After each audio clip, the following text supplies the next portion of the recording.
ಭಗವದ್ಗೀತೆಯ 14ನೇ ಅಧ್ಯಾಯದಲ್ಲಿ ಕೃಷ್ಣ ಅರ್ಜುನನಿಗೆ ಗುಣಗಳ ಬಗ್ಗೆ ವಿಸ್ತಾರವಾದ ವಿವರಣೆಯನ್ನು ಕೊಟ್ಕೊಂಡು ಬರ್ತಾ ಇದ್ದಾನೆ. ಸಾತ್ವಿಕ, ರಾಜಸ, ತಾಮಸ ಈ 3 ಗುಣಗಳ ಬಗ್ಗೆ. ಆ 3 ಗುಣಗಳ ಸ್ವಭಾವ ಏನು ಅದನ್ನು ತಿಳಿಸ್ಕೊಂಡು ಹೋದ. ಸಾತ್ವಿಕ ಗುಣ ಯಾವ ರೀತಿ ಇರ್ತದೆ, ರಾಜಸ ಗುಣ ಯಾವ ರೀತಿ ಇರ್ತದೆ, ತಾಮಸ ಗುಣ ಯಾವ ರೀತಿ ಇರ್ತದೆ, ಇದರ ಪ್ರಭಾವ ಯಾವ ರೀತಿ ಇರ್ತದೆ, ಇಂಥ ಗುಣವುಳ್ಳವರು ಯಾರು ಮುಖ್ಯವಾಗಿ, ಇದೆಲ್ಲ ಒಂದು ವಿವರಣೆಯನ್ನು ಕೊಟ್ಕೊಂಡು ಬಂದ. ಈಗ ಒಂದನ್ನು ಕೃಷ್ಣ ತಿಳಿಸ್ಕೊಂಡು ಹೋಗ್ತಾ ಇದ್ದಾನೆ. ಹೌದು, ಒಬ್ಬ ವ್ಯಕ್ತಿಯಲ್ಲಿ ಇವಾಗ ಸತ್ವಗುಣ ಕೆಲಸ ಮಾಡ್ತಾ ಇದೆ, ರಜೋಗುಣ ಕೆಲಸ ಮಾಡ್ತಾ ಇದೆ, ತಮೋಗುಣ ಕೆಲಸ ಮಾಡ್ತಾ ಇದೆ. ಹೇಗೆ ಗೊತ್ತಾಗತ್ತಂದರೆ ಈ ಗುಣಗಳ ಕಾರ್ಯ ಹೇಗೆ, ಈ ಸಾತ್ವಿಕ ಗುಣದ ಕಾರ್ಯ ಹೇಗೆ, ರಾಜಸ ಗುಣದ ಕಾರ್ಯ ಹೇಗೆ, ತಾಮಸ ಗುಣದ ಕಾರ್ಯ ಹೇಗೆ, ಅದನ್ನು ಕೃಷ್ಣ ತಿಳಿಸ್ಕೊಂಡು ಹೋಗ್ತಾನೆ. ಸತ್ವಂ ಸುಖೇ ರಂಜಯತಿ ರಜಃ ಕರ್ಮಣಿ ಭಾರತ ಜ್ಞಾನಮಾವೃತ್ಯ ತು ತಮಃ ಪ್ರಮಾದೇ ಸಂಜಯತ್ಯುತ. ಒಬ್ಬ ವ್ಯಕ್ತಿಯಲ್ಲಿ ಸತ್ವಗುಣ ಕೆಲಸ ಮಾಡ್ತಾ ಇದೆ, ಸತ್ವಗುಣ ಇವಾಗ ಪ್ರವರ್ತನೆ ಮಾಡ್ತಾ ಇದೆ, ತಾನು ದೇಹದ ಮೇಲೆ ನಿಯಂತ್ರಣವನ್ನು ವಹಿಸಿಕೊಂಡಿದೆ. ಅವಾಗ ಏನು ಮಾಡತ್ತೆ ಅಂತ ಹೇಳಿದ್ರೆ ಸುಖೇ ಸಂಜಯತಿ, ಅಂದರೆ ಸುಖದ ಕಡೆಗೆ ಪ್ರವೃತ್ತಿಯನ್ನು ಮಾಡ್ತಾನೆ ಆ ವ್ಯಕ್ತಿ ಅಂತ ಹೇಳಿದ್ರೆ ಆ ವ್ಯಕ್ತಿ ಸುಖವಾಗಿರ್ತಾನೆ ಆ ಸಂದರ್ಭದಲ್ಲಿ. ಅಂದರೆ ಸತ್ವಗುಣ ಯಾವತ್ತೂ ಸುಖಕ್ಕೆ ಕಾರಣವಾಗಿರುವಂತಹದ್ದು ಅಂತ ಇಲ್ಲಿ ನಮಗೆ ಸ್ಪಷ್ಟ ಗೊತ್ತಾಗುತ್ತೆ. ಅದಕ್ಕಾಗಿ ನಾವು ಸುಖವಾಗಿರಬೇಕು ಅಂತ ಹೇಳಿದರೆ ದುಡ್ಡು, ಕಾಸು, ಆಸ್ತಿ ಪಾಸ್ತಿ ಇದನ್ನು ಹುಡುಕಿಕೊಂಡು ಹೋದರೆ ಇದರಿಂದಾಗಿ ನಮಗೆ ಸುಖ ಸಿಗತ್ತೆ ಅನ್ನುವಂಥದ್ದು ಭ್ರಮೆ. ಅದು ನಿಜವಾದ ಸುಖ ಮನುಷ್ಯ ತನ್ನಲ್ಲಿ ಸತ್ವಗುಣವನ್ನು ಹೆಚ್ಚು ಮಾಡಿಕೊಳ್ಳುವುದರಿಂದಾಗಿ. ಅವನು ಸಾತ್ವಿಕನಾಗಿದ್ದಾಗ ಸುಖ ಪಡಿತಾನೆ. ಯಾಕೆ ಅಂತ ಹೇಳಿದ್ರೆ ಸುಖ ಅನ್ನುವಂಥದ್ದು ಹೊರಗಿನ ವಸ್ತು ಅಲ್ಲ, ಸುಖ ಅನ್ನುವುದು ಅಂತರಂಗದ ಮನಸ್ಸಿನ ವಸ್ತು. ಈ ವಸ್ತುವಿಗೆ ಅಂದರೆ ಈ ಸುಖಕ್ಕೆ ಹೊರಗಿನ ವಸ್ತುವಿನ ಅಪೇಕ್ಷೆ ಇಲ್ಲ, ಬೇಕಾಗಿಲ್ಲ. ಅದಕ್ಕೆ ನಿಜವಾಗ್ಲೂ ಸುಖಕ್ಕೆ ಆಸ್ತಿ ಪಾಸ್ತಿ, ದುಡ್ಡು, ಕಾಸು ಇದ್ಯಾವುದು ಬೇಕಾಗಿಲ್ಲ ಅದಕ್ಕೆ. ಮತ್ತೆ ಆ ಸುಖಕ್ಕೆ ಮುಖ್ಯ ಬೇಕಾಗಿರುವಂತಹದ್ದು ಅಂತ ಹೇಳಿದ್ರೆ ಮನಸ್ಸಿನ ನೈರ್ಮಲ್ಯ, ಮನಸ್ಸು ಶುದ್ಧವಾಗಿರಬೇಕು. ಶುದ್ಧವಾದ ಮನಸ್ಸಿನಲ್ಲಿ ಯಾವತ್ತೂ ಸುಖ ಇರ್ತದೆ. ಆ ಶುದ್ಧವಾದ ಮನಸ್ಸೇ ಸಾತ್ವಿಕ. ಅದನ್ನೇ ಕೃಷ್ಣ ಮೊದಲು ಆ ಗುಣದ ಪರಿಚಯ ಮಾಡಿಸಬೇಕಾದ್ರೆ ಹೇಳಿದ್ದ ಏನಂತ ಹೇಳಿದ್ರೆ ನಿರ್ಮಲತ್ವಾತ್, ತತ್ರ ಸತ್ವಂ ನಿರ್ಮಲತ್ವಾತ್ ಅಂತ. ಸಾತ್ವಿಕ ಗುಣ ಅಂತ ಹೇಳುವುದು ನಿರ್ಮಲವಾದದ್ದು, ಶುದ್ಧವಾದದ್ದು ಅಂತ. ಶುದ್ಧವಾದ ಮನಸ್ಸು ಇರುವುದರಿಂದಲೇ ಯಾವತ್ತೂ ಸತ್ವಗುಣ ಸುಖದಲ್ಲಿರ್ತದೆ. ನೋಡಿ, ಅದಕ್ಕೆ ದೇವತೆಗಳು ಯಾವತ್ತೂ ಸುಖವಾಗಿರ್ತಾರೆ, ಯಾಕಂದರೆ ಅವರು ಸತ್ವಗುಣದಿಂದ ಕೂಡಿದವರು. ಋಷಿಮುನಿಗಳು ಯಾವತ್ತೂ ಸುಖವಾಗಿರ್ತಾರೆ, ಯಾಕಂದರೆ ಅವರು ಸತ್ವಗುಣದ ಕೂಡಿದವರು. ಹಾಗಂದು ಋಷಿಮುನಿಗಳಿರುವುದು ಎಲ್ಲೋ ಕಾಡು ಮೇಡಿನಲ್ಲಿರ್ಬೋದು, ಕಾಡು ಅಥವಾ ಈ ಪರ್ವತಗಳಲ್ಲಿರ್ಬೋದು. ನಮ್ಮ ಹಾಗೆ ಅವರಿಗೆ ಹೊರಗಿನ ಸುಖಕ್ಕೆ ಬೇಕಾದ ಯಾವುದೇ ಸಾಮಗ್ರಿಗಳಿಲ್ಲ. ಹಾಗಿದ್ದರೂ ಅವರು ಸುಖವಾಗಿರ್ತಾರೆ, ಯಾಕಂದರೆ ಇದು ನಿಜವಾದ ಆಂತರಿಕದ ಸುಖ, ಇದು ಸತ್ವಗುಣ. ಒಬ್ಬ ವ್ಯಕ್ತಿಯಲ್ಲ ಸತ್ವಗುಣ ಹಾಗೆ ಗೊತ್ತಾಗತ್ತೆ. ಕೆಲಸ ಮಾಡುವುದು ಹಾಗೆ ಒಳಗಿನಿಂದ ಸುಖವನ್ನು ಉಂಟು ಮಾಡುವ ಮೂಲಕ. ಇನ್ನು ರಜೋಗುಣ ಒಬ್ಬ ವ್ಯಕ್ತಿಯಲ್ಲಿ ಕೆಲಸ ಮಾಡ್ತಾ ಇದೆ ಅಂತ ಹೇಳಿದ್ರೆ ಹೇಗೆ ಗೊತ್ತಾಗುತ್ತೆ? ರಜೋ ಕರ್ಮಣಿ ಭಾರತ. ರಜೋಗುಣ ಅನ್ನೋದು ಕರ್ಮದಲ್ಲಿ ತೊಡಗಿಸ್ತದೆ ಅವನು. ಅಂದರೆ ಮಾಡುವುದು ಅದನ್ನು ಮಾಡುವುದು, ಇದನ್ನು ಮಾಡುವುದು, ಏನನ್ನು ಮಾಡ್ತಾ ಇರೋದು. ಸುಮ್ಮನೆ ಕೂತ್ಕೊಳ್ಳಿಕ್ಕಾಗಲ್ಲ, ಏನಾದರೂ ಮಾಡ್ತಾ ಇರೋದು. ಅಲ್ಲ, ವಾಸ್ತವಿಕವಾಗಿದ್ದಿರುವಾಗ ಸತ್ವಗುಣ ಅವನಲ್ಲಿ ಹೆಚ್ಚಾಗಿದ್ದಾಗ ಅವನೇನನ್ನು ಮಾಡ್ಲಿಕ್ಕೆ ಹೋಗಲ್ವಾ? ಅವನೇನು ಕರ್ಮ ಮಾಡ್ಲಿಕ್ಕೆ ಹೋಗಲ್ವಾ? ಕೆಲಸ ಮಾಡ್ಲಿಕ್ಕೆ ಹೋಗಲ್ವಾ? ಸುಮ್ಮನೆ ಕೂತಿರ್ತಾನ ಅವನು ಅಂತ ಸಾಮಾನ್ಯವಾಗಿ ನಮಗೆ ಪ್ರಶ್ನೆ ಬರಬಹುದು. ಇಲ್ಲ, ಸತ್ವಗುಣ ಒಬ್ಬನಲ್ಲಿ ಹೆಚ್ಚಾಗಿದ್ದಾಗಲೂ ಅವನು ಮಾಡ್ತಾನೆ, ಇಲ್ಲ ಅಂತಲ್ಲ, ಕೆಲಸ ಮಾಡ್ತಾನೆ. ಆದರೆ ಆ ಕೆಲಸ ಅವನಿಗೆ ಸುಖವನ್ನೇ ತಂದುಕೊಡುತ್ತದೆ. ಸುಖವನ್ನೇ ತಂದುಕೊಡುವ ಕೆಲಸವನ್ನು ಮಾಡ್ತಾನೆ, ಕೆಲಸವನ್ನು ಮಾಡ್ತಾ ಸುಖವನ್ನೇ ಪಡ್ತಾನೆ. ಇದು ಸತ್ವಗುಣದಲ್ಲಿರುವಂಥದ್ದು. ಆದರೆ ರಜೋಗುಣ ಆಗಲ್ಲ. ರಜೋಗುಣದಲ್ಲಿ ಬರೀ ಕೆಲಸ ಮಾಡೋದು. ಹೌದು, ಈ ಕೆಲಸದಿಂದ ನನಗೆ ಇವಾಗ ಸುಖ ಸಿಗುತ್ತಾ? ಇಲ್ಲ, ಇವಾಗ ಸುಖ ಸಿಗ್ತಾ ಇಲ್ಲ, ಇವಾಗ ಕಷ್ಟವೇ. ಕೆಲಸ ಮಾಡ್ತಾ ಇರಬೇಕಾದ್ರೆ ಕಷ್ಟವೇ. ಆದರೆ ನನಗೆ ಏನು ಭರವಸೆ ಅಂದರೆ ಮುಂದೆ ಸುಖ ಸಿಗತ್ತೆ ಅಂತ. ಇವತ್ತು ಯಾಕೆ ಕರ್ಮ ಮಾಡ್ತಾ ಇದ್ದೇನೆ ಅಂದರೆ ಮುಂದೆ ಸುಖ ಸಿಗತ್ತೆ ಅಂತ. ಮುಂದೆ ಸುಖ ಸಿಗುತ್ತೋ ಇಲ್ವೋ ಗೊತ್ತಿಲ್ಲ, ಆದರೆ ಮಾಡೋದು ಅದಕ್ಕೋಸ್ಕರ. ಮುಂದೆ ಸಿಗತ್ತೆ ಅಂತ. ಇವತ್ತು ನಾನು ದುಡಿತಾ ಇದ್ದೇನೆ, ಇವತ್ತು ಲಕ್ಷಗಟ್ಟಲೆ ಸಂಪಾದನೆ ಮಾಡ್ತಾ ಇದ್ದೇನೆ. ಹೌದಪ್ಪ, ನೀನು ಸುಖ ಪಡ್ತಾ ಇದೆಯಾಗಿದ್ರೆ ದುಃಖವನ್ನು ಇಲ್ರಿ, ಬೆಳಗ್ಗೆ 7 ಗಂಟೆಗೆ ಹೋದರೆ ರಾತ್ರಿ 11 ಗಂಟೆಗೆ ಆಗುತ್ತೆ. 11 ಗಂಟೆಗೆ ವಾಪಸ್ ಆಫೀಸಿಂದ ಬರಬೇಕಾದ್ರೆ ಆಗುತ್ತೆ, ಅಷ್ಟು ಹೊತ್ತಾಗುತ್ತೆ. ಮತ್ತೇನೇನು ಸುಖ ಪಡ್ತೀಯ? ಇಲ್ಲ, ಮುಂದೆ ರಿಟೈರ್ಡ್ ಆದಮೇಲೆ ಆರಾಮಾಗಿರ್ಬೋದಲ್ವ. ಇವತ್ತು ನಾವು ಚೆನ್ನಾಗಿ ದುಡಿದು ಎಲ್ಲ ದುಡ್ಡನ್ನು ಶೇಖರಣೆ ಮಾಡಿಟ್ಕೊಂಡ್ಮೇಲೆ ರಿಟೈರ್ಡ್ ಆದಮೇಲೆ ಸುಖವಾಗಿರ್ಬೋದಲ್ವ. ಅಂದರೆ ನೋಡಿ, ಭರವಸೆ ಮುಂದೆ ಸಿಗತ್ತೆ ಅಂತ. ಈಗಿಲ್ಲ, ಈಗ ಕಷ್ಟವೇ. ಹೀಗೆ ರಜೋಗುಣದಲ್ಲಿ ಕರ್ಮದಲ್ಲಿ ಯಾಕೆ ಆಸಕ್ತಿ ಅಂತ ಹೇಳಿದ್ರೆ, ಆ ಕರ್ಮದಿಂದ ಇವತ್ತು ಸುಖ ಸಿಗತ್ತೆ ಅಂತಿಲ್ಲ. ಮತ್ತು ಇನ್ನೊಂದೇನಂತ ಹೇಳಿದ್ರೆ, ಆ ಕರ್ಮ ಯಾಕೆ ಮಾಡಬೇಕು ಅಂತ ಗೊತ್ತಿಲ್ಲ. ತಿಳಿಯದೆ ಮಾಡ್ತಾ ಇರುವುದರಿಂದಲೇ ಅಲ್ಲಿ ಸುಖ ಇಲ್ಲ. ಆದರೆ ಸಾತ್ವಿಕನಾದವನು ತಿಳಿದು ಮಾಡ್ತಾ ಇರುವುದರಿಂದಲೇ ಅಲ್ಲಿ ಸುಖ ಇದೆ. ನೋಡಿ, ಇಷ್ಟೇ. ಯಾವುದೇ ಒಂದು ಕೆಲಸವನ್ನ ತಿಳಿದು ಮಾಡಿದಾಗ ಅಲ್ಲಿ ಖುಷಿ ಇದೆ. ಇವಾಗೊಂದು ಪೂಜೆ, ದೇವರ ಪೂಜೆಯನ್ನು ತಿಳಿದು ಮಾಡಿದಾಗ ನಾನು ಯಾಕೆ ಪ್ರತಿಯೊಂದನ್ನು ಯಾಕೋಸ್ಕರ ಮಾಡಬೇಕು, ಇವಾಗ ಒಂದು ಮಂಗಳಾರತಿ ಯಾಕೆ ಮಾಡಬೇಕು, ಮಂಗಳಾರತಿಯನ್ನು ಹೇಗೆ ಹೀಗೆ ಮಾಡಬೇಕು, ಮಂಗಳಾರತಿ ಮಾಡಬೇಕಾದ್ರೆ ಮಂತ್ರದ ಅರ್ಥ ಏನು, ಆ ದೇವರು ಹೇಗೆ, ಈ ರೀತಿ ಪ್ರತಿಯೊಂದೂ ಗೊತ್ತಿದೆ.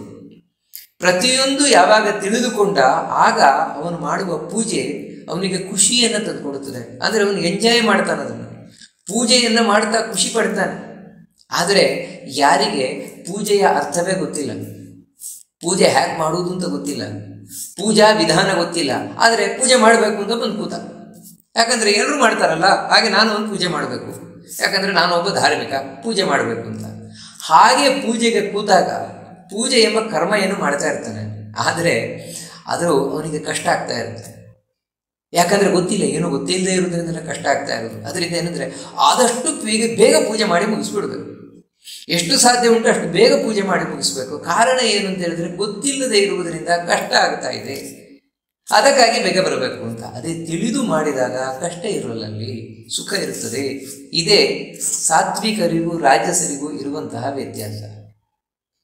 ಆದರೆ ರಜೋಗುಣ ಹೆಚ್ಚು ಕರ್ಮ, ಅಂದರೆ ಜ್ಞಾನ ಇಲ್ಲದ ಕರ್ಮ, ಸುಖ ಇಲ್ಲದ ಕರ್ಮ ಅಲ್ಲಿ ತೊಡಗಿಸುತ್ತದೆ. ಇನ್ನು ಒಬ್ಬ ವ್ಯಕ್ತಿಯಲ್ಲಿ ತಮೋಗುಣ ಹೇಗೆ ತಾನು ಕಾರ್ಯವನ್ನು ಸಾಧಿಸುತ್ತದೆ ಅಂತ ಹೇಳಿದರೆ, ಜ್ಞಾನಮಾವೃತ್ಯತು ತಮಃ ಪ್ರಮಾದೇ ಸಂಜಯತ್ಯುತ. ಕೃಷ್ಣ ಹೇಳಬೇಕಾದ್ರೆ ಊತ ಅಂತ ಹೇಳ್ತಾನೆ. ಇದು ಬೇಜಾರಿನ ವಿಷಯ ಅಂತ, ದುಃಖದ ವಿಷಯ.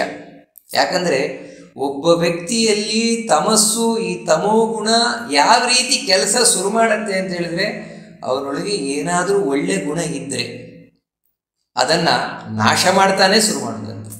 ಹಾಗೆ ಕತ್ತಲೆ ಆವರಿಸಿಕೊಳ್ತಾ ಇದೆ ಅಂತ ಹೇಳಿದ್ರೆ, ಕತ್ತಲೆ ಮಾಡುವ ಮೊದಲ ಕೆಲಸ ಏನು ಅಂತ ಹೇಳಿದ್ರೆ, ಅಲ್ಲೆಲ್ಲಾದರೂ ಬೆಳಕಿದ್ರೆ ಆ ಬೆಳಕನ್ನೆಲ್ಲ ನಾಶ ಮಾಡ್ತಾ ಬರುತ್ತೆ. ಯಾಕಂದರೆ ಬೆಳಕು ಇರುವವರೆಗೆ ಕತ್ತಲೆಗೆ ಅವಕಾಶ ಇಲ್ಲ. ಅದಕ್ಕೋಸ್ಕರ ಯಾವಾಗ ಅಲ್ಲಿ ಬೆಳಕಿಲ್ಲ ಅಂತಾಯಿತು, ಆಗಲೇ ಕತ್ತಲೆ ಬರೋದು. ಹೀಗೆ ಕತ್ತಲೆ ಬೆಳಕನ್ನು ನಾಶಗೊಳಿಸ್ತಾ ಬರ್ತದೆ. ಹಾಗೆಯೇ ತಮೋಗುಣ ಅನ್ನುವಂಥದ್ದು ಮನುಷ್ಯನ ಒಳಗೆ ಏನಾದರೂ ಒಳ್ಳೆಯ ಜ್ಞಾನ ಇದ್ದರೆ ಆ ಜ್ಞಾನವನ್ನು ಆವರಿಸಿಕೊಳ್ಳುತ್ತದೆ. ಅಂದರೆ ನಾಶ ಮಾಡುವುದಂದ್ರೆ ಹಾಗೆ ಆವರಿಸಿಕೊಳ್ಳುತ್ತದೆ. ಅದು ಯಾವ ರೀತಿ ಗರ್ಭ ಆವರಿಸಿಕೊಂಡು, ಮಗು ಗರ್ಭದಿಂದ ಆವರಿಸಲ್ಪಟ್ಟಿರ್ತದೆ, ಹಾಗೆ ಕವರ್ಡ್ ನಮ್ಮ ಜ್ಞಾನ, ಏನಾದರೂ ಒಳ್ಳೆ ಜ್ಞಾನ ಅದು ಕವರ್ ಆಗಿಬಿಡ್ತದೆ. ಕವರ್ ಆದರೆ ಏನಾಯಿತು, ಆಮೇಲೆ ಇವನು ಒಳ್ಳೇದು ಗೊತ್ತಾಗೋಲ್ಲ, ಒಳ್ಳೇದು ಯಾವುದು ಕೆಟ್ಟದ್ದು ಯಾವುದು ಗೊತ್ತಾಗೋದಿಲ್ಲ. ಆಮೇಲೆ ಏನಂತ ಹೇಳಿದ್ರೆ, ಕೆಟ್ಟದ್ದನ್ನೇ ಒಳ್ಳೇದು ಅಂತ ಭ್ರಮಿಸ್ತಾನೆ.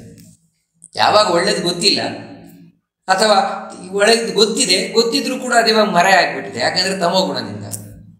ಅವಾಗ ಏನಾಗುತ್ತೆ ಅಂದರೆ, ಪ್ರಮಾದೇ ಸಂಜಯತ್ಯುತ, ತಪ್ಪು ನಡೆಯನ್ನು ಇಡ್ತಾನೆ, ತಪ್ಪು ಕೆಲಸವನ್ನು ಮಾಡ್ತಾನೆ, ಮಾಡಬಾರದನ್ನು ಮಾಡ್ತಾನೆ. ನಮ್ಮಿಂದ ತಮೋಗುಣ ಮಾಡುವ ದೊಡ್ಡ ಕೆಲಸ ಏನು ಅಂತ ಹೇಳಿದ್ರೆ, ಮಾಡಬಾರದನ್ನು ಮಾಡಿಸೋದು. ಆ ಮಾಡಬಾರದನ್ನು ಮಾಡಿಸ್ಲಿಕ್ಕೆ ಕಾರಣ ಏನು ಅಂತ ಹೇಳಿದ್ರೆ, ನಮ್ಮ ಜ್ಞಾನಕ್ಕೆ ಕವರ್ ಆಗಿಬಿಡ್ತದೆ. ಮತ್ತೆ ಅಜ್ಞಾನ, ತಪ್ಪು ತಿಳುವಳಿಕೆ ಅದನ್ನು ಉಂಟು ಮಾಡ್ತದೆ ನಮ್ಮ ಒಳಗೆ ಕೂತು.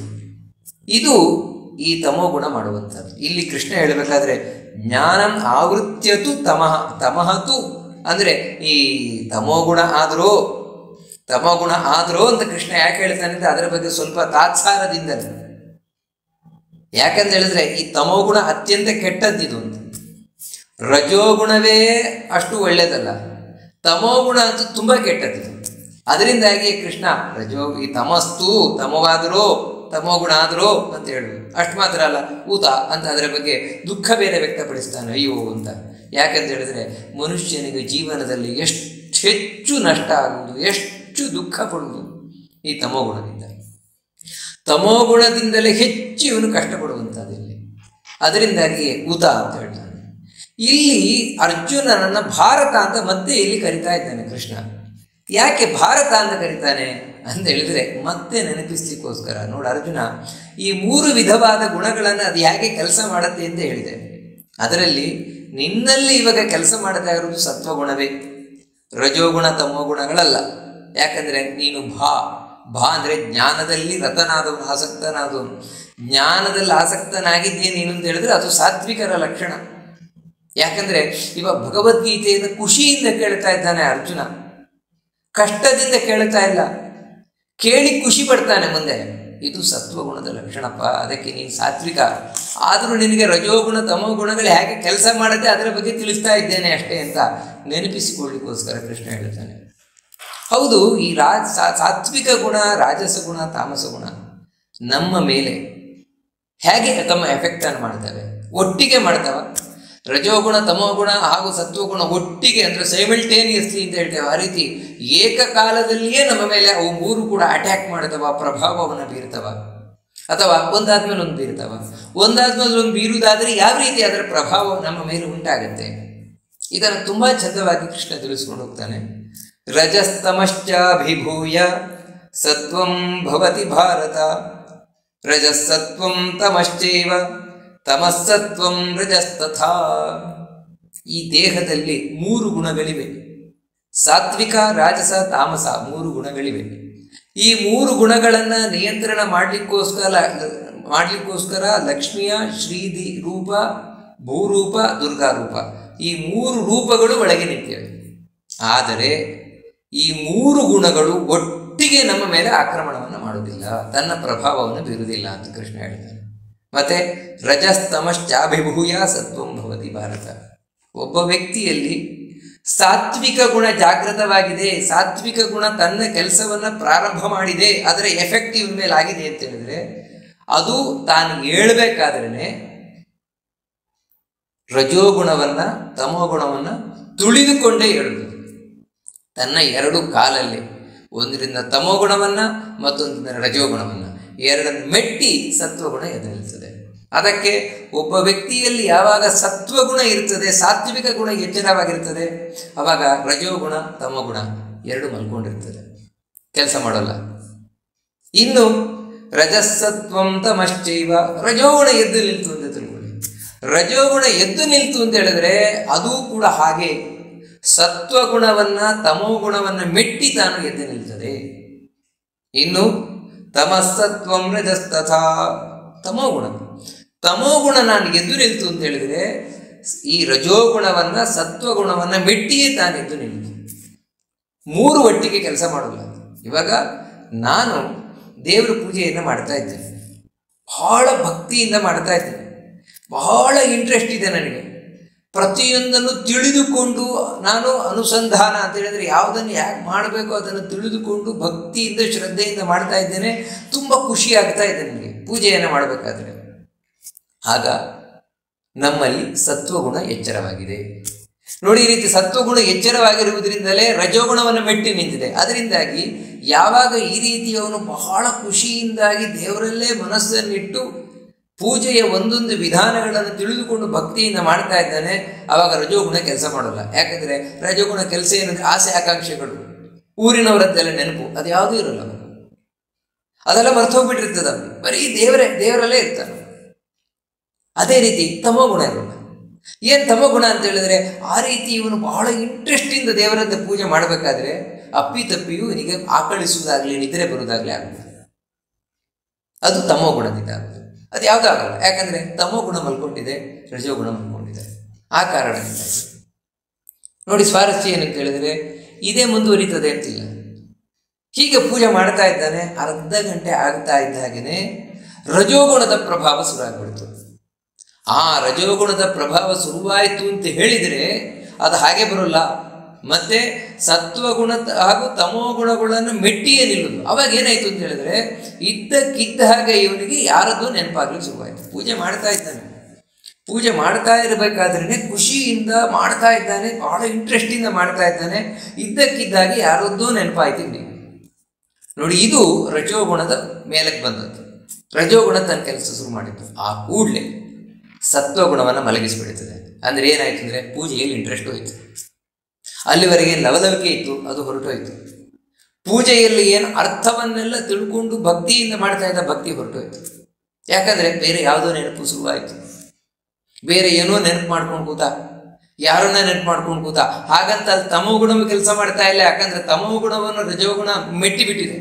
ಅದಕ್ಕಾಗಿ ಇವನಿಗೆ ನಿದ್ರೆ ಬರೋಲ್ಲ, ಆಕಳಿಸೋಲ್ಲ, ಆದರೆ ಏನೋ ಯೋಚನೆ ಮಾಡ್ಕೊಂಡು ಕೂತಿರ್ತಾನೆ ಇವನು. ಇದಕ್ಕೆ ಕಾರಣ ಏನಂತ ಹೇಳಿದ್ರೆ ರಜೋಗುಣ. ಅದೇ ರೀತಿ ತಮೋಗುಣ ನೋಡಿ, ಹೀಗೆ ಪೂಜೆ ಮುಂದುವರಿತು. ಇನ್ನೊಂದು 3/4 ಗಂಟೆ ಪೂಜೆ ಆಯಿತು. ವಿಷ್ಣು ಸಹಸ್ರನಾಮವನ್ನು ಹೇಳಿ ಪ್ರಾರಂಭ ಮಾಡಿದ್ದಾನೆ. ವಿಷ್ಣು ಸಹಸ್ರನಾಮವನ್ನು ಹೇಳ್ತಾ ಇದ್ದಾನೆ. ಹೇಳ್ತಾ ಇರಬೇಕಾದ್ರೆ ಮೊದಲು ರಜೋಗುಣ ಅಂತ ಏನೇನೋ ಯೋಚನೆಗಳು ಬರ್ತಾ ಇತ್ತು. ದೇವರೇ ಮರೆದೋಗ್ಬಿಟ್ಟಿದ್ದ ರಜೋಗುಣದ ಪ್ರಭಾವದಿಂದ. ಇದ್ದಕ್ಕಿದ್ದಾಗೆ ತಮೋಗುಣದ ಪ್ರಭಾವ ಶುರುವಾಯಿತು ಅಂತ ಹೇಳಿದರೆ ಅದು ಸತ್ವಗುಣ ರಜೋಗುಣಗಳನ್ನು ಮೆಟ್ಟಿಯೇ ನಿಲ್ಲುವುದು, ಮೇಲಕ್ಕೆ ಬರುವುದು. ತಮೋಗುಣ ಹೇಗೆ ಅಂತ ಹೇಳಿದ್ರೆ ಸತ್ವಗುಣದೊಂದು ಪ್ರಭಾವ ಇಲ್ಲವೇ ಇಲ್ಲ. ಯಾಕಂತ ಹೇಳಿದ್ರೆ ದೇವರು ಇವಾಗ ನೆನಪೇ ಇಲ್ಲ. ಅಷ್ಟು ಮಾತ್ರ ಅಲ್ಲ, ಆ ಲವಲವಿಕೆ, ಮಂತ್ರದ ಅರ್ಥ ಇವೆಲ್ಲ ಹೊರಟೋಗ್ಬಿಟ್ಟಿದೆ ಎಲ್ಲೋ. ಇನ್ನು ಇವನಿಗೇನೋ ನೆನಪಾಗ್ತಾ ಇತ್ತಲ್ಲೋ, ಅವರದ್ದು ಇವರದ್ದು ಅದರದ್ದು ಇದರದ್ದು ವಿಚಾರಗಳು ನೆನಪಾಗ್ತಾ ಇತ್ತಲ್ಲೋ ರಜೋಗುಣ. ತಮೋಗುಣ ಅದನ್ನು ಮೆಟ್ಟಿತ್ತದೆ. ಅದರಿಂದ ಏನು ಅಂತ ಹೇಳಿದ್ರೆ ವಿಷ್ಣು ಸಹಸ್ರನಾಮ ಹೇಳ್ತಾನೇ ಇದ್ದಾನೆ, ಮಧ್ಯದಲ್ಲಿ ನಿಂತಾನೆ, ಅಲ್ಲೇ ಕಣ್ಣು ಕೊಡ್ತಾನೆ, ಗೊತ್ತೇ ಇಲ್ಲ ಇವನಿಗೆ. ಅಲ್ಲೇ ಮಲ್ಕೊಂಡ್ಬಿಡ್ತಾನೆ. ಪೂಜೆ ಮಾಡ್ತಾ ಇರಬೇಕಾದ್ರೇ ಅಲ್ಲೇ ಕಣ್ಣು ಕೂರ್ತಾನೆ, ಅಲ್ಲೇ ಮಲ್ಕೊಂಡ್ಬಿಡ್ತಾನೆ. ಯಾಕಂದರೆ ತಮೋಗುಣ ರಜೋಗುಣ ಸತ್ವಗುಣ ಎರಡನ್ನು ಮೆಟ್ಟಿ ನಿಂತಿದೆ ಅದು ಇವಾಗ. ಅದರಿಂದಾಗಿ ಕೇವಲ ತಮೋಗುಣ ಅಂದರೆ ಅಜ್ಞಾನ ಮಲ್ಕೊಂಡ್ಬಿಟ್ಟಿದ್ದಾನೆ. ಮತ್ತೆ 2 ನಿಮಿಷ ಆಯಿತು, 4 ನಿಮಿಷ ಆಯಿತು. 4 ನಿಮಿಷ ಆದಮೇಲೆ ಏನೋ ಹೆಂಡತಿ ಆ ಕಡೆ ಬಂದು ದೇವ್ರ ಕೋಣೆ ಕೊಡೆ ನೋಡಿದರೆ ಇವ್ರು ನಿದ್ರೆ ಮಾಡ್ತಾ ಇದ್ದಾರೆ. ಏನ್ರಿ ನಿದ್ರೆ ಮಾಡ್ತಾ ಇದ್ದಾರಲ್ಲ, ಹೇಳ್ರಿ ಮೇಲೆ ಅಂತ ಎಬ್ಬಿಸಿದ್ರು. ಎಬ್ಬಿಸಿದ ಕೂಡಲೇ ನಾನು ಏನು ಮಾಡ್ತಾ ಇದ್ದೇನೆ ನೋಡಿ. ಕೂಡಲೇ ಒಳಗಿನಿಂದ ಸತ್ವಗುಣ ಜಾಗೃತ ಆಯಿತು. ಸತ್ವಗುಣ ಜಾಗೃತ ಆಯಿತು ಅಂದರೆ ಆಮೇಲೆ ನಿದ್ರೆ ಬರೋಲ್ಲ, ಆಮೇಲೆ ನಿದ್ರೆ ಇಲ್ಲ. ಅಷ್ಟು ಮಾತ್ರ ಅಲ್ಲ, ಬೇರೆ ಏನೋ ಯೋಚನೆ ಬಿಟ್ಟು ನಾನು ದೇವ್ರ ಬಗ್ಗೆ ಯೋಚನೆ ಮಾಡ್ತಾ ಇದ್ದಲ್ವ, ಮತ್ತೆ ಯೋಚನೆ ದೇವ್ರ ಬಗ್ಗೆ ಮಾಡ್ಲಿಕ್ಕೆ ಶುರು ಮಾಡಿದ ನೋಡಿ. ಹೀಗೆ ಸತ್ವಗುಣ ತಾನು ಎದ್ದು ನಿಲ್ತು ಅಂತ ಹೇಳಿದ್ರೆ ನಿದ್ರೆ ಏನು ಕಳೀತು, ತಮೋಗುಣವನ್ನು ಮೆಟ್ಟಿ ನಿಲ್ತು, ರಜೋಗುಣವನ್ನು ಮೆಟ್ಟಿ ನಿಲ್ತು. ಹೀಗೆ ನಮ್ಮ ದೇಹದಲ್ಲಿ ಒಂದಾದ್ಮೇಲೆ ಒಂದು ಗುಣ, ಒಂದಾದ್ಮೇಲೆ ಒಂದು ಗುಣ ತಾವು ತಮ್ಮ ಪ್ರಭಾವವನ್ನು ಬೀರ್ತಾನೆ ಇರ್ತದೆ. ಅದರಿಂದಾಗಿ ನಾವು ಗಮನಿಸಬೇಕಾದದ್ದು, ಯಾರೇ ಒಬ್ಬ ಸಾತ್ವಿಕ ವ್ಯಕ್ತಿ ಅಂತ ಹೇಳಿದ್ರೆ ಕೇವಲ ಅವನು 24 ಗಂಟೆಯೂ ಸತ್ವಗುಣದಿಂದಲೇ ಕೂಡ್ಕೊಂಡಿರ್ತಾನೆ ಅಂತಲ್ಲ. ಅವನಲ್ಲಿ ರಜೋಗುಣ ತಮೋಗುಣ ಅಂದರೆ ಪ್ರತಿಯೊಬ್ಬ ವ್ಯಕ್ತಿಯಲ್ಲಿಯೂ ಕೂಡ ಸಾತ್ವಿಕ ರಾಜಸ ತಾಮಸ ಈ 3 ಗುಣಗಳು ತಮ್ಮ ಪ್ರಭಾವವನ್ನು ಬೀರ್ತಾನೆ ಇರ್ತದೆ. ಬೀರಲೇಬೇಕು 3 ಗುಣಗಳು ಕೂಡ. ಅದರಲ್ಲಿ ಯಾವ ರೀತಿ ಇರ್ತದೆ ಅಂತ ಹೇಳಿದರೆ 24 ಗಂಟೆಯಲ್ಲಿ ಯಾರಲ್ಲಿ ಹೆಚ್ಚು ಸತ್ವಗುಣದ ಪ್ರಭಾವ ಇರ್ತದೋ ಅವನನ್ನು ಸಾತ್ವಿಕ ಅಂತ ಕರೀತೀವಿ. 24 ಗಂಟೆ ಇವಾಗ ಯಾರು ಸಾತ್ವಿಕ ಅಂತ ನಾವು ಕರಿತೇವೆ ಅವನು ಕೂಡ ಇವಾಗ ಸಾತ್ವಿಕ ವ್ಯಕ್ತಿಯು ಕೂಡ ಅವನಲ್ಲಿ ಸತ್ವಗುಣ ಹೆಚ್ಚಿದೆ, ಹೌದು. ಆದರೂ ರಾತ್ರಿ ಮಲಗುತ್ತಾನೆ ಇಲ್ವೋ? ರಾತ್ರಿ ಒಂದು 6 ಗಂಟೆ ಮಲಗುತ್ತಾನೆ. 6 ಗಂಟೆ ಮಲಗುತ್ತಾನೆ ಅಂದರೆ ಮಲಗಲಿಕ್ಕೆ ಗಾಢ ನಿದ್ರೆ ಬರಬೇಕು ಅಂದರೆ ಇವನಲ್ಲಿ ತಮೋಗುಣ ಹೆಚ್ಚಾಗಲೇಬೇಕು. ಯಾವಾಗ ನಮ್ಮ ಹೃದಯವನ್ನು ತಮೋಗುಣ ಆವರಿಸಿಕೊಳ್ಳುತ್ತದೆ ಆಗಲೇ ನಿದ್ರೆ ಬರುವುದು.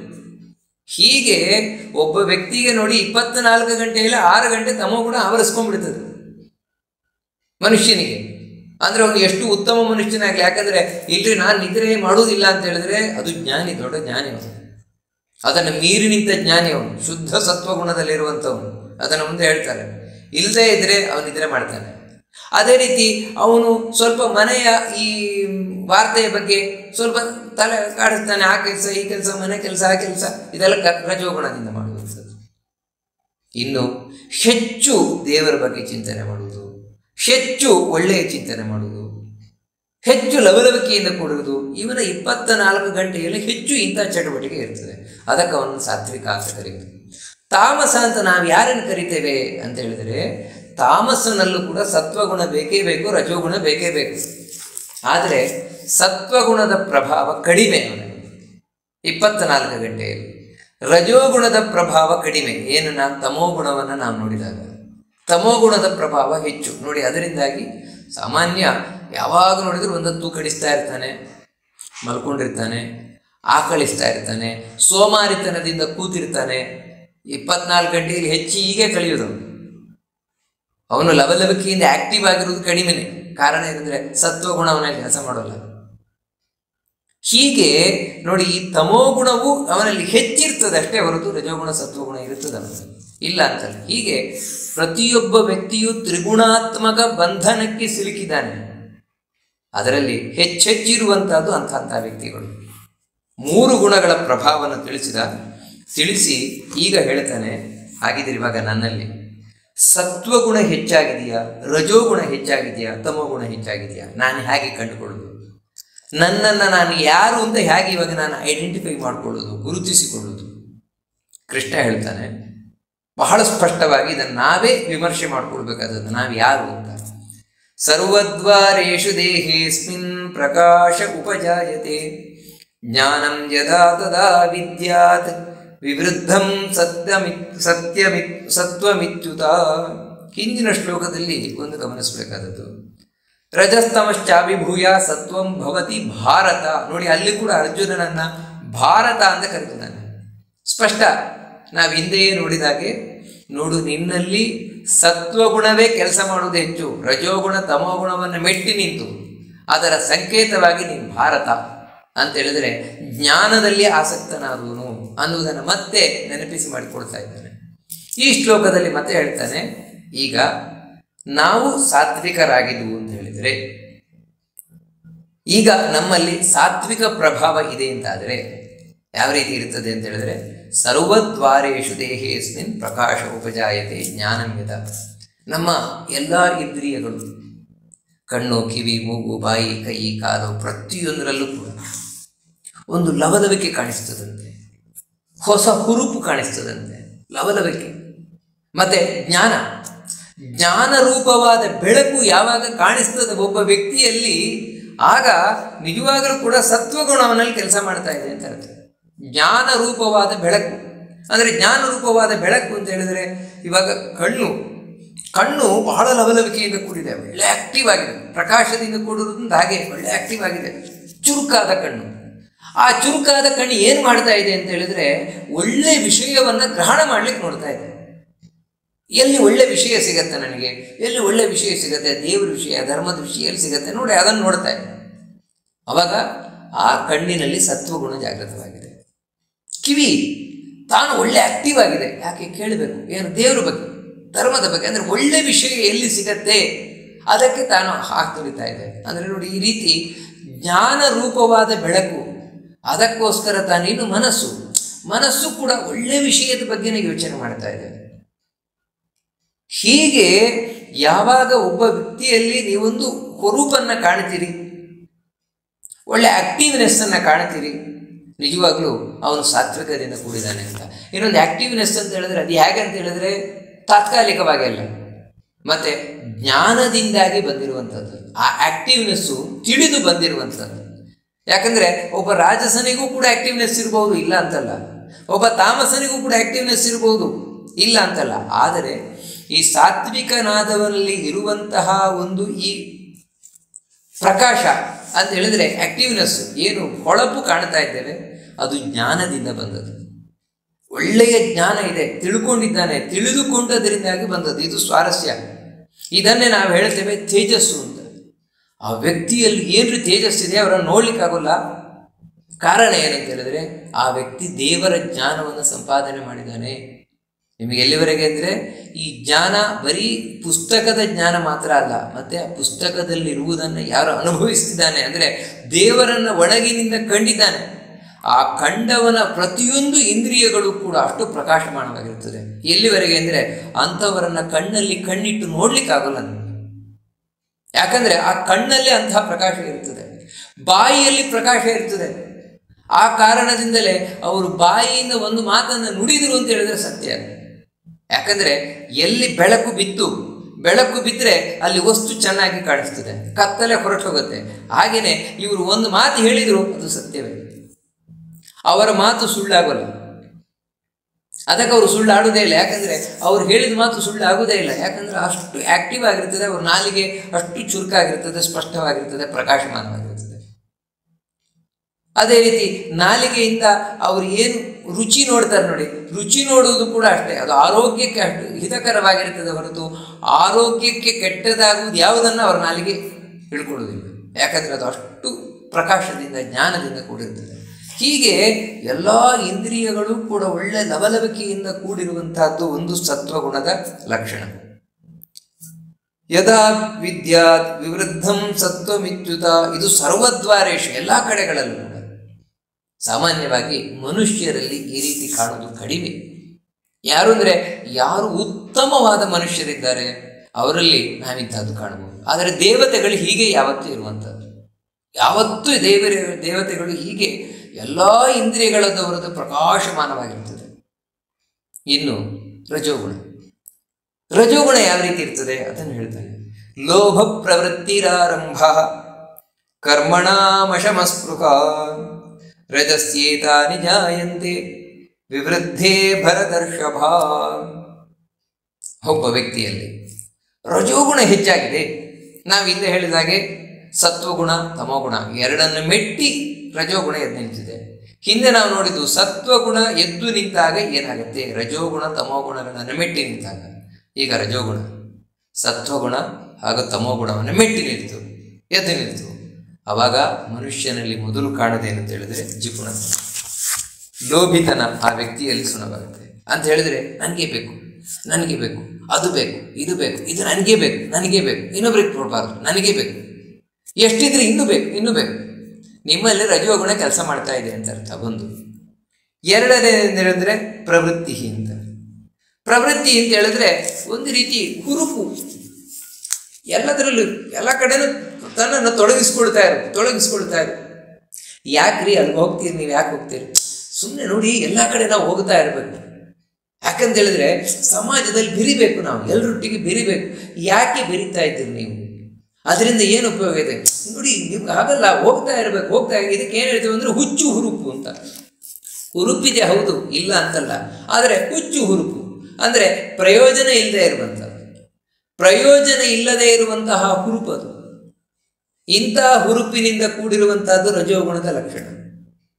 ಅದಕ್ಕೇನಂತ ಹೇಳಿದ್ರೆ ಎಲ್ಲದರಲ್ಲೂ ತೊಡಗುವುದು, ಅರ್ಥ ಇಲ್ಲ, ಯಾವುದು ಯಾಕೆ ಅಂತ ಗೊತ್ತಿಲ್ಲ, ಇದರಿಂದ ಏನು ಪ್ರಯೋಜನವೂ ಇಲ್ಲ, ಅಂತಹದ್ರಲ್ಲಿ ತೊಡಗುವುದು. ಇದು ರಜೋಗುಣದ ಲಕ್ಷಣ. ಒಬ್ಬ ವ್ಯಕ್ತಿಯಲ್ಲಿ ರಜೋಗುಣ ಹೆಚ್ಚಾಗಿದೆ ಅನ್ನುವುದರ ಲಕ್ಷಣ.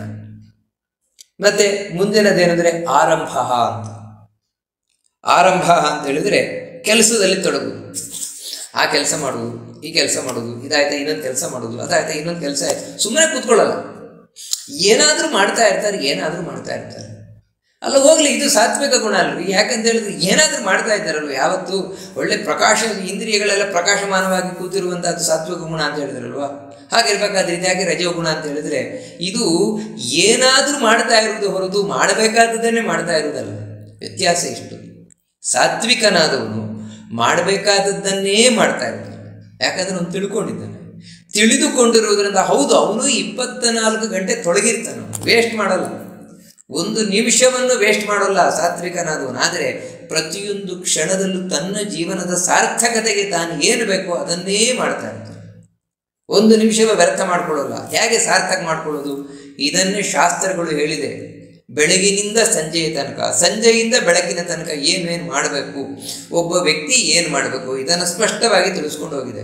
ನೋಡು, ನೀನು ಹೀಗೆ ಏಳಬೇಕು, ಎದ್ದ ಮೇಲೆ ಏನು ಮಾಡಬೇಕು, ಆಮೇಲೆ ಏನು ಮಾಡಬೇಕು, ಹೀಗೆ ಮಲಗುವ ತನಕವೂ ಕೂಡ ಹೇಳ್ಕೊಂಬಂದಿದೆ. ಅದನ್ನೇ ಅವನು ಮಾಡ್ತಾ ಇರ್ತಾನೆ ಸಾತ್ವಿಕನಾದವನು. ಆದರೆ ರಾಜಸನಾದವನು ಹಾಗಲ್ಲ. ಮತ್ತೇನಂತ ಹೇಳಿದ್ರೆ ಮಾಡ್ತಾ ಇದ್ದಾನೆ, ಏನೋ ಮಾಡ್ತಾ ಇದ್ದಾನೆ, ಒಟ್ಟಿಗೆ ಸುಮ್ಮನೆ ಕೂತ್ಕೊಳ್ಳಲ್ಲ. ಇವನು ಕೂಡ ಏನೋ ಮಾಡ್ತಾ ಇರೋದು. ಯಾಕೆ ಮಾಡ್ತಾ ಇದ್ದೀರಿ ನೀವು? ಗೊತ್ತಿಲ್ಲ, ಅವ್ರು ಮಾಡ್ತಾ ಇದ್ದಾರೆ ಅದಕ್ಕೆ. ಮತ್ತೆ ಇನ್ನೊಂದಿನ ಸುಮ್ಮನೆ ಕೂತ್ಕೊಂಡು ಏನು ಮಾಡಿದ್ರಿ ಮನೆಯಲ್ಲಿ, ಅದಕ್ಕೆ ಏನಾದರೂ ಒಂದು ಮಾಡ್ತಾ ಇರೋದು, ಇಷ್ಟೇ, ಏನಾದರೂ ಒಂದು ಮಾಡ್ತಾ ಇರೋದು. ಅದಕ್ಕೇನಂದರೆ ಅಲ್ಲಿ ಹೋದೆ, ಅಲ್ಲೊಂದು ವಿಷ್ಣು ಸಹಸ್ರನಾಮ ಹೇಳಿದೆ, ಇಲ್ಲೊಂದು ಕೃಷ್ಣಾಷ್ಟೋತ್ತರ ಹೇಳಿದೆ, ಅಲ್ಲೊಂದು ಈ ರೀತಿ ಏನೋ ಹೇಳ್ತಾ ಇದ್ದೇನೆ. ಹೌದ್ರಿ, ವಿಷ್ಣು ಸಹಸ್ರನಾಮ ಹೇಳಿದ್ರಲ್ವಾ? ವಿಷ್ಣು ಸಹಸ್ರನಾಮದ ಅರ್ಥ ಗೊತ್ತುಂಟೆ ನಿಮಗೆ? ಅದನ್ನು ಯಾಕೆ ಹೇಳಿ ನೋಡಿ, ಅದೆಲ್ಲ ಮುಂದೆ. ಇವಾಗ ಏನಂದ್ರೆ ಸುಮ್ಮನೆ ಹೇಳ್ತಾ ಇರೋದು, ಗೊತ್ತಿಲ್ಲ, ತಿಳ್ಕೊಳ್ಬೇಕು ಅನ್ನುವ ಆಸಕ್ತಿಯೂ ಇಲ್ಲ. ಮತ್ತೇನಿದ್ರೆ ಸುಮ್ಮನೆ ನಮ್ಮನ್ನು ಯಾವತ್ತೇ ಆಕ್ಟಿವ್ ಆಗಿಟ್ಟಿರ್ಬೇಕು. ಇದು ರಜೋಗುಣ ಆರಂಭ. ಮತ್ತೆ ಕರ್ಮಣಾಮಶಮಃ ಅಂತ ಹೇಳ್ತಾರೆ. ಮತ್ತೇನು ಅಂತ ಹೇಳಿದ್ರೆ ಇಷ್ಟೆಲ್ಲ ಮಾಡ್ತಾರಲ್ವ, ಯಾವತ್ತೂ ಈ ರೀತಿ ತೊಡಗಿಕೊಂಡೇ ಇರೋದು, ಅಲ್ಲಿಗೆ ಹೋಗೋದು ಇಲ್ಲಿಗೆ ಹೋಗೋದು, ಅದರಲ್ಲಿ ಭಾಗವಹಿಸೋದು ಇದರಲ್ಲಿ ಭಾಗವಹಿಸೋದು, ಅವ್ರಿಗೆ ಈ ರೀತಿ 24 ಗಂಟೆ ಇರೋದು ತೊಡ್ಕೊಂಡಿರ್ತಾರೆ. ಏನಾದರೂ ತೊಡಗಿ ಇರ್ತಾರೆ. ಅವ್ರು ನೀವು ಕೇಳಿಕ್ಕೆ ಹೋದ್ರೆ ಪುರ್ಸೊತ್ತಿಲ್ಲ, ಅವ್ರಿಗೆ ಪುರ್ಸೊತ್ತಿಲ್ಲ. ಇಲ್ಲ ಇದು ನಮ್ಗೆ ಇವತ್ತು ಹೋಗ್ಲಿ, ಅಲ್ಲಿ ಹೋಗ್ಲಿದೆ ನೋಡಿ, ಎಲ್ಲಿಗೆ ಹೋಗ್ಲಿಕ್ಕಿದೆ. ಹೌದು, ಇಷ್ಟೆಲ್ಲ ಮಾಡಿಯೂ ಕೂಡ ನೆಮ್ಮದಿ ಇದೆ ಅವರಿಗೆ, ನೆಮ್ಮದಿ ಇಲ್ಲ ನೋಡಿ. ಸ್ವಾರಸ್ಯ ಏನಂದರೆ ಇಷ್ಟು ತೊಡಗಿಕೊಂಡ್ರೂ ಕೂಡ ನೆಮ್ಮದಿ ಇಲ್ಲ ಜೀವನದಲ್ಲಿ. ಮತ್ತೆ ಏನಂತ ಹೇಳಿದ್ರೆ ದುಗುಡ ಇದ್ದದ್ದೇ, ಒಳಗಿನಿಂದ ದುಗುಡ ಇದ್ದದ್ದೇ. ಸಾಮಾನ್ಯವಾಗಿ ಮನುಷ್ಯ ಯಾಕೋಸ್ಕರ ಕರ್ಮವನ್ನು ಮಾಡಬೇಕು ಅಂದರೆ ನೆಮ್ಮದಿಯನ್ನು ಪಡೀಲಿಕ್ಕೋಸ್ಕರ. ಆದರೆ ಈ ರಜೋಗುಣದಿಂದ ತುಂಬಿದವರ ಒಂದು ಅವಸ್ಥೆ ಏನು ಅಂತ ಹೇಳಿದ್ರೆ, ಇವರು ಮಾಡಲಿಕ್ಕೇನೋ ಮಾಡ್ತಾರೆ, ಮಾಡಿಯೇ ನೆಮ್ಮದಿ ಕಳ್ಕೊಳ್ತಾರೆ. ಇವರು ಮಾಡುವ ಕೆಲಸದಿಂದಲೇ ನೆಮ್ಮದಿ ಕಳ್ಕೊಳ್ತಾರೆ, ನೆಮ್ಮದಿ ಇರೋಲ್ಲ, ಇವರಿಗೆ ನೆಮ್ಮದಿ ಇಲ್ಲ. ಆದರೆ ಸಾತ್ವಿಕರ ಹಾಗಲ್ಲ. ಸಾತ್ವಿಕರು ಮಾಡಬೇಕಾದದ್ದನ್ನೇ ಮಾಡ್ತಾರೆ, ಮಾಡಬೇಕಾದ್ರೆ ಖುಷಿಯಿಂದ ಮಾಡ್ತಾರೆ, ಮಾಡಿ ನೆಮ್ಮದಿಯನ್ನು ಪಡ್ತಾರೆ. ಯಾಕಂತ ಹೇಳಿದ್ರೆ ಅವ್ರು ಮಾಡಬೇಕಾದದ್ದನ್ನೇ ಮಾಡಿದಾರಲ್ವ. ಪರೀಕ್ಷೆಯಲ್ಲಿ ಒಬ್ಬ ವಿದ್ಯಾರ್ಥಿ ಬರೆಯಬೇಕಾದ ಉತ್ತರವನ್ನೇ ಬರಿತಾ ಇದ್ದಾನೆ ಅಂತ ಹೇಳಿದ್ರೆ ಚೆನ್ನಾಗಿ ತಿಳ್ಕೊಂಡಿದ್ದಾನು. ಅದಕ್ಕಾಗಿ ಅವನಿಗೆ ಉತ್ತರ ಬರಿಬೇಕಾದ್ರೂ ಖುಷಿ, ಯಾಕಂದರೆ ಕರೆಕ್ಟ್ ಉತ್ತರ ಬರಿತಾ ಇದ್ದಾನೆ ಅಂತ. ಉತ್ತರ ಬರೆದು ಅವನು ಆ ಉತ್ತರ ಪತ್ರಿಕೆಯನ್ನು ಕೊಟ್ಟು ಮನೆಗೆ ಬಂದಲ್ವ, ಆಮೇಲೆ ನೆಮ್ಮದಿ. ಯಾಕಂದರೆ ನಾನು ಚೆನ್ನಾಗಿ ಬರೆದಿದ್ದೇನೆ, ಏನು ತೊಂದರೆ ಇಲ್ಲ. ಆದರೆ ಯಾರು ಆ ಪರೀಕ್ಷೆಯ ಹಾಲಿನಲ್ಲಿ ಬರೀಲಿಕ್ಕೇನು ಬರದ ಒಂದು ಪ್ರಶ್ನೆಗೆ 10 ಪೇಜಿನಷ್ಟು ಬರೆದಿದ್ದಾನೆ, ಅದು ಉತ್ತರ ಹೌದು ಅಲ್ವೋ ಅವನಿಗೆ ಡೌಟ್, ಆದರೂ ಅವನು ಬರೆದಿದ್ದಾನೆ. ಅಂದರೆ ನೋಡಿ, ಬರೆಯುವ ಕರ್ಮ ಮಾಡಿದ. ಮಾಡಬೇಕಾದ್ರೆ ಬರಿಬೇಕಾದ್ರೂ ನೆಮ್ಮದಿ ಇದೆಯಾ, ಖುಷಿ ಇದೆಯಾ, ಇಲ್ಲ. ಯಾಕಂದರೆ ಇವನಿಗೆ ಒಳಗಿಂದ ಡೌಟು, ಡವಡವ, ಇದು ಹೌದು ಅಲ್ವೋ ಬರಿತಾ ಇದ್ದೇನೆ, ಉತ್ತರ ಗೊತ್ತಿಲ್ಲ, ಸರಿಯೋ ಹೌದು ಅಲ್ವೋ ಗೊತ್ತಿಲ್ಲ ನೋಡಿ, ಈ ರೀತಿ ಡೌಟೇ. ಹೌದು, ಆ ಉತ್ತರ ಪತ್ರಿಕೆಯನ್ನು ಕೊಟ್ಟು ಮನೆಗೆ ಬಂದ ಮೇಲೂ ಕೂಡ ನೆಮ್ಮದಿ ಇಲ್ಲ. ಯಾಕಂತ ಹೇಳಿದ್ರೆ ಸರಿಯೋ ತಪ್ಪೋ ಗೊತ್ತಿಲ್ಲ, ಏನು ಬರೀಲಿಕ್ಕೇನೋ ಬರೆದು ಬಿಟ್ಟಿದ್ದೇನೆ, ಏನಾಗತ್ತೋ ಏನೋ ನೋಡಿ ಇದೆ. ಇದು ರಜೋಗುಣದಲ್ಲಿ ನಾವು ಕಾಣುವಂಥದ್ದು. ನೆಮ್ಮದಿ ಇಲ್ಲ ಅಲ್ಲಿ. ಅದಕ್ಕೆ ಕರ್ಮಣಾಂ ಅಶಮಃ, ಏನು ಕೆಲಸ ಮಾಡಿದರೂ ಕೂಡ ನೆಮ್ಮದಿ ಪಡೆಯೋದಿಲ್ಲ. ನಂತರ ಸ್ಪೃಹ ಅಂತ ಹೇಳ್ತಾರೆ. ಸ್ಪೃಹ ಅಂತ ಹೇಳಿದ್ರೆ ಅವರ ಬಯಕೆಗೆ ಒಂದು ಕಡೆಯೇ ಇಲ್ಲ. ಬೇಕು ಅಂತ ಬಯಸುವುದು ಅಂತ ಇರಬಹುದು ಮನುಷ್ಯನಿಗೆ, ಬಯಸ್ಬೇಕಪ್ಪ, ಹೌದು ಇರ್ಬೇಕು ಮನುಷ್ಯ ಅಂತ ಹೇಳಿದ್ಮೇಲೆ ಬೇಕಿಸ್ಬೇಕಲ್ವ. ಆದರೆ ಎಷ್ಟು, ಅದಕ್ಕೊಂದು ಕಡೆ ಬೇಡವಾ, ಇಲ್ಲ, ಅದಿಲ್ಲ.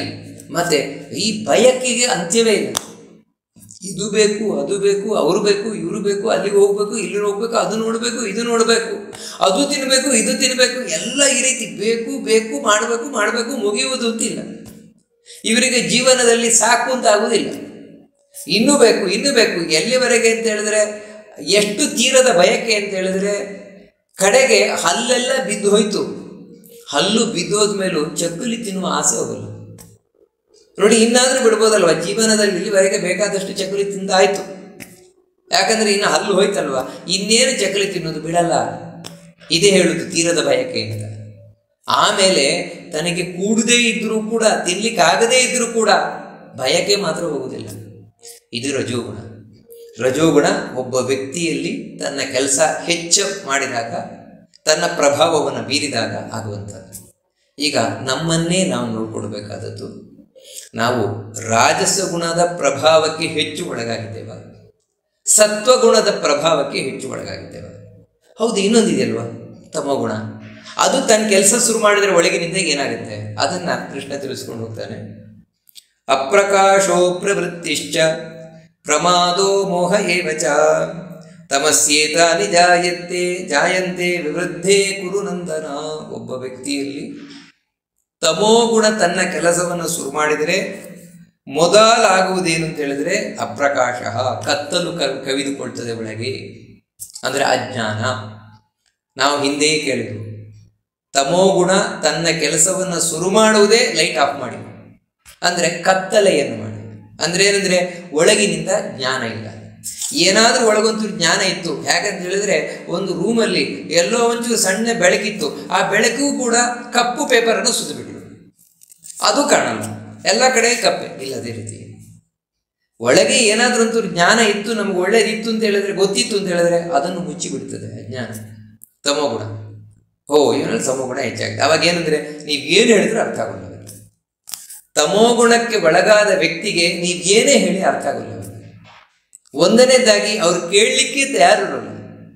ಎರಡನೆಯದಾಗಿ ನೀವು ಅವ್ರಿಗೆ ಒಂದೊಮ್ಮೆ ಹೇಳಲಿಕ್ಕೆ ಹೋದ್ರೂ ಕೂಡ ತಪ್ಪೇ ಅರ್ಥ ಮಾಡ್ಕೊಳ್ತಾರೆ, ಸರಿ ಅರ್ಥ ಮಾಡ್ಕೊಳ್ಳೋದಿಲ್ಲ. ಆಗ ನಾವು ತಿಳ್ಕೊಳ್ಬೇಕಾದದ್ದು ತಮೋಗುಣ ಈ ವ್ಯಕ್ತಿಯಲ್ಲಿ ಕೆಲಸ ಮಾಡ್ತಾ ಇದೆ ತನ್ನ ಕೆಲಸವನ್ನ. ಎರಡನೇದೇನಂತ ಹೇಳಿದ್ರೆ ಅಪ್ರವೃತ್ತಿ. ಅಪ್ರವೃತ್ತಿ ಅಂತ ಹೇಳಿದ್ರೆ ಈ ತಮೋಗುಣ ಹೆಚ್ಚಾದಾಗ ಯಾವ ರೀತಿ ಯಾವುದ್ರಲ್ಲೂ ಹುರುಪಿಲ್ಲ, ಯಾವ ಕೆಲಸ ಮಾಡಬೇಕು ಅಂತ ಹುರುಪೇ ಇಲ್ಲ. ಮತ್ತೇನಂತ ಹೇಳಿದ್ರೆ ಆಮೇಲೆ ಮಾಡ್ತೇನೆ, ನಾಳೆ ಮಾಡ್ತೇನೆ, ಒಂದು ವಾರ ಬಿಟ್ಟು ಮಾಡ್ತೇನೆ, ಅಯ್ಯೋ ಮಾಡಿದ್ರೆ ಸರಿ ಬಿಡಿ ಅಂದ್ರೆ ಹೀಗೆ ಮುಂದೂಡ್ತಾ ಹೋಗ್ತದೆ. ಇದು ಒಬ್ಬ ವ್ಯಕ್ತಿಯಲ್ಲಿ ತಮೋಗುಣ ತನ್ನ ಕೆಲಸ ಮಾಡ್ತಾ ಇದ್ದಾನೆ. ನೋಡಿ, ಯೋಚನೆ ಮಾಡಿ, ರಜೋಗುಣವೂ ಅಲ್ಲ ತಮೋಗುಣ ಇದು. ಯಾಕಂದ್ರೆ ರಜೋಗುಣ ಇದ್ದ ಕೆಲಸ ಆದ್ರೂ ಮಾಡ್ತಾ ಇರ್ತಾನ ಅವನು. ಈ ತಮೋಗುಣ ವ್ಯಕ್ತಿಯಲ್ಲಿ ಹೆಚ್ಚಾದಾಗ ಕೆಲಸ ಮಾಡ್ಲಿಕ್ಕೆ ಹೋಗಲ್ಲ. ಮತ್ತೆ ಸೋಮಾರಿತನವನ್ನು ಒಳಗಿನಿಂದ ಚೆನ್ನಾಗಿ ಸಾಕ್ತಾನೆ ಈ ತಮೋಗುಣದಿಂದ. ಮೂರನೇದೇನಂತ ಹೇಳಿದ್ರೆ ಪ್ರಮಾದ ಅಂತ ಹೇಳಿದ್ರೆ ತಪ್ಪು ಮಾಡು, ಎಚ್ಚರಿಕೆ ಹಿಡಿತಾನೆ. ಮೈ ಮೇಲೆ ಎಚ್ಚರನೂ ಇಲ್ಲ, ಅದಕ್ಕೇನಿದೆ ತಪ್ಪೇ ಮಾಡುದು. ಮಾತಾಡುವುದೆಲ್ಲ ತಪ್ಪೆ, ಮತ್ತೆ ಮಾಡುವುದೆಲ್ಲ ತಪ್ಪೆ. ಕಾರಣ ಏನಂದ್ರೆ ತಮೋಗುಣದಿಂದ ಆಡುವುದೆಲ್ಲ ತಪ್ಪು, ಮಾಡುವುದೆಲ್ಲ ತಪ್ಪು. ವ್ಯಕ್ತಿ ತಮೋಗುಣದಿಂದ ಈ ರೀತಿ ಆಗುತ್ತೆ. ಆದರೆ ಇದನ್ನ ಅವನು ತಪ್ಪು ಅಂತ ತಿಳಿದು ಮಾಡುವುದಲ್ಲ, ಮತ್ತೆ ಇದೇ ಸರಿ ಅಂತಾನೆ ಮಾಡುವುದು. ಇದೇ ಸರಿ, ನಾನು ಮಾಡ್ತಾ ಇರೋದು ಸರಿ, ನಾನು ಹೇಳ್ತಾ ಇರೋದು ಸರಿ. ನೀವು ಹೇಳಿ ಆಗಲ್ಲಪ್ಪ, ಈಗ ಕೇಳಲಿಕ್ಕೆ ತಯಾರಿಲ್ಲ. ಯಾಕಂದ್ರೆ ತಮೋಗುಣ ಆ ರೀತಿ ಕೆಲಸ ಮಾಡ್ತಾ ಇರ್ತದೆ. ತಮೋಗುಣ ಹೆಚ್ಚಾದವರಿಗೆ ನೀವು ಹೇಳಿ ಪ್ರಯೋಜನವೇ ಇಲ್ಲ. ಯಾಕಂದ್ರೆ ನಾನು ಮಾಡುವುದೇ ಸರಿ ಅಂತ ತಿಳ್ಕೊಂಡಿರ್ತಾರೆ. ಅಷ್ಟು ಜ್ಞಾನಕ್ಕೆ ಆವರಿಸಿ ಬಿಟ್ಟಿರ್ತದೆ ತಮೋಗುಣ. ಇನ್ನು ಮೋಹ ಏವಚ ಅಂತ ಹೇಳ್ತಾರೆ. ಮೋಹ ಅಂತ ಹೇಳಿದ್ರೆ ವಿಪರೀತ ಜ್ಞಾನ, ಎಲ್ಲ ನೆಗೆಟಿವ್ ಥಾಟ್ಸೇ ಒಳಗಿರುವಂಥದ್ದು.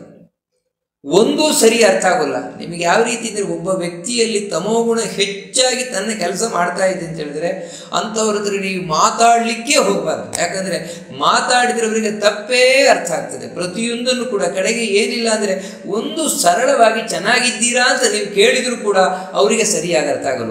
ನನ್ನ ಯೋಗಕ್ಷೇಮವನ್ನು ಅವರು ವಿಚಾರಿಸ್ತಾ ಇದ್ದಾರೆ ಅಂತ ಈ ರೀತಿಯೂ ಅರ್ಥ ಮಾಡ್ಕೊಳ್ಳಲ್ಲ. ಮತ್ತೆ ಆ ತಮೋಗುಣ ಹೆಚ್ಚಾಗಿದ್ದಾಗ ವ್ಯಕ್ತಿಗೆ ಚೆನ್ನಾಗಿದ್ದೀರಾ ಅಂತ ಕೇಳಿದ್ರೆ ನಾನಿನ್ನು ಸತ್ತಿಲ್ಲ ಅಂತ ಕೇಳ್ತಾ ಇರೋದಾ? ನೋಡಿ, ಹೀಗೆಯೇ ಅವನು ಅರ್ಥ ಮಾಡ್ಕೊಳ್ತಾನೆ. ಹೀಗೆ ಈ ತಮೋಗುಣ ಅನ್ನುವಂಥದ್ದು ಒಬ್ಬ ವ್ಯಕ್ತಿಯಲ್ಲಿ ನೆಗೆಟಿವ್ ಥಾಟ್ಸ್ ಅನ್ನ ತಂದುಕೊಡ್ತದೆ ಅಂತ ತಿಳಿಸ್ಕೊಂಡು ಹೋಗ್ತಾನೆ. ಇಲ್ಲಿ ನಾವು ಗಮನಿಸಬೇಕಾದದ್ದು, ನಮ್ಮಲ್ಲಿ ಇವಾಗ ಯಾವುದು ಹೆಚ್ಚು ತನ್ನ ಪ್ರಭಾವವನ್ನು ಬೀರ್ತಾ ಇದೆ? ಸತ್ವಗುಣವ, ರಜೋಗುಣವ, ತಮೋಗುಣವ? ಇದು ಇನ್ನೊಬ್ಬರು ಹೇಳೋದಲ್ಲ. ಮತ್ತೆ ನಾನೇ ನನ್ನನ್ನೇ ವಿಮರ್ಶೆ ಮಾಡಿಕೊಳ್ಳೋದು, ಆತ್ಮವಿಮರ್ಶೆ ಮಾಡಿಕೊಳ್ಬೇಕಾದ ಕಾಲ ಇದೆ. ಹೌದ್ರಿ, ಮಾಡ್ಕೊಂಡು ಏನು ಮಾಡಬೇಕು? ನನ್ನಲ್ಲಿ ಒಂದೊಮ್ಮೆ ತಮೋಗುಣ ತನ್ನ ಪ್ರಭಾವವನ್ನು ಹೆಚ್ಚು ಬೀರ್ತಾ ಇದೆ ಅಂತ ಹೇಳಿದ್ರೆ ಖಂಡಿತ ನಾನು ಅದನ್ನು ಕಡಿಮೆ ಮಾಡಿಕೊಳ್ಬೇಕು. ಮತ್ತೆ ಸತ್ವಗುಣದ ಕಡೆಗೆ ಹೋಗಬೇಕು. ಕಡೆ ಪಕ್ಷ ರಜೋಗುಣದ ಕಡೆಗಾಗಿ ಹೋಗಬೇಕು. ರಜೋಗುಣ ನನ್ನಲ್ಲಿ ಹೆಚ್ಚು ಕೆಲಸ ಮಾಡ್ತಾ ಇದೆಯಾ, ನಾನು ಸತ್ವಗುಣದ ಕಡೆಗೆ ಹೋಗ್ಬೇಕು. ಯಾಕಂದ್ರೆ ಇವಾಗ ಸತ್ವಗುಣ ಅಂತ ಹೇಳಿದ್ರೆ ಹೇಗೆ ಅಂತ ಗೊತ್ತಾಯ್ತಲ್ವಾ? ಆ ಸತ್ವಗುಣದ ಕಡೆಗೆ ಹೋಗಬೇಕು. ಅದು ಹೇಗ್ರಿ ಹೋಗುವುದು? ಯಾಕ್ರಿ ಹಾಗೆ? ಅದರಿಂದಾಗಿಯೇ ನಾವು ಸತ್ವಗುಣದ ಕಡೆ ಹೋಗಬೇಕು ಅಂದರೆ ಸಾತ್ವಿಕವಾದ ಆಹಾರ, ಸಾತ್ವಿಕವಾದ ವಿಚಾರ, ಸಾತ್ವಿಕವಾದ ಮಂತ್ರಗಳ ಜಪ, ಸಾತ್ವಿಕವಾದ ಸಂಸ್ಕಾರ. ಇದರಿಂದಲೇ ಹೇಳುದು ಸಾತ್ವಿಕ ಅಂತ ಎಲ್ಲವನ್ನ ವಿಂಗಡಣೆ ಮಾಡ್ಕೊಂಡು ಬರ್ತಾರೆ. ನಮ್ಮ ವಿಚಾರಧಾರ ಸಮೇತ ಸಾತ್ವಿಕವಾಗಿರಬೇಕು. ನಾವು ಪೂಜೆ ಮಾಡುವ ದೇವರು ಸಾತ್ವಿಕವಾಗಿರಬೇಕು. ಈ ರೀತಿ ಪ್ರತಿಯೊಂದು ಸಾತ್ವಿಕವಾಗಿದ್ದಾಗ ನಾವು ಸಾತ್ವಿಕ ಗುಣದ ಕಡೆಗೆ ಹೋಗ್ಲಿಕ್ಕೆ ಸಾಧ್ಯವಾಗುತ್ತೆ. ಇಲ್ಲದ್ರೆ ಆಗುದಿಲ್ಲ. ತಮೋಗುಣದಲ್ಲೇ ನಾವಿರ್ತೇವೆ. ಅದರಿಂದಾಗಿ ಈ ಮೂರು ಗುಣಗಳನ್ನು ಬಹಳ ಚಂದವಾಗಿ ಕೃಷ್ಣ ತಿಳಿಸ್ಕೊಂಡು ಬಂದ. ಈ ಮೂರು ಗುಣಗಳ ಪ್ರಭಾವ ಇಲ್ಲಿಗಿಂತಲೂ ಬಹಳ ಮುಖ್ಯವಾಗಿರುವುದು ಸಾಯುವ ಸಂದರ್ಭದಲ್ಲಿ ನಮ್ಮ ಮುಂದಿನ ಗತಿ ಏನಿದೆ, ನಾವು ಮುಂದಕ್ಕೆ ಎಲ್ಲಿಗೆ ಹೋಗ್ತೇವೆ ಸತ್ತ ಮೇಲೆ, ಆ ನಿರ್ಧಾರ ಮೂರು ಗುಣಗಳ ಕೈಯಲ್ಲಿದೆ ಅಂತ ಹೇಳ್ತಾನೆ ಕೃಷ್ಣ. ಅದು ಹೇಗೆ ಅದನ್ನು ಮುಂದೆ ತಿಳಿಸ್ಕೊಂಡು ಹೋಗ್ತಾನೆ. ಅದೇನಂತ ನೋಡೋಣ ಅಂತ ಹೇಳ್ತಾ ಈ ಉಪನ್ಯಾಸವನ್ನು ಮಧ್ವಾಂತರ್ಗತ ಭಗವಂತನಿಗೆ ಅರ್ಪಣೆಯನ್ನು ಮಾಡೋಣ. ಶ್ರೀಕೃಷ್ಣ ಅರ್ಪಣಮಸ್ತು.